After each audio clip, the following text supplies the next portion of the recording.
అండి అందరికీ happy Sankranti. So పొద్దున్నే ముగ్గు అయితే స్టార్ట్ చేసేసాను. ఇంకా మాక్సిమం 4 అవర్స్ అయితే పట్టిందండి ఈ ముగ్గు అయితే కంప్లీట్ చేసుకోవడానికి. సో ఇదే ముగ్గు కాదు, ఇంకొకటి పక్కన అయితే వేసాను అనమాట.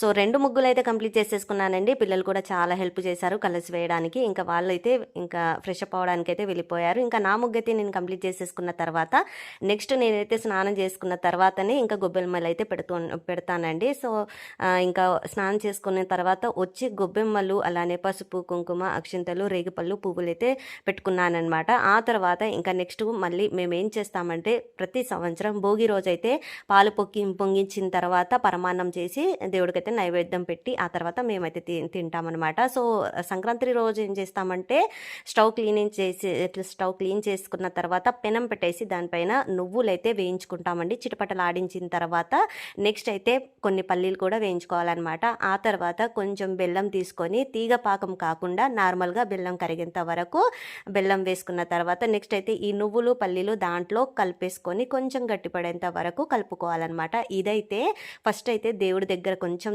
నైవేద్యంగా పెట్టుకున్న తర్వాత ఆ తర్వాత ముగ్గులో కూడా కొంచెం కొంచెం అటు ఇటు చల్లుతూ ఉంటానండి. ఎందుకంటే చీమలు కానీ పక్షులు కానీ తింటే చాలా మంచిదండి. అలాగే మేము కూడా ఇంట్లో అందరం కలిసి తింటాం.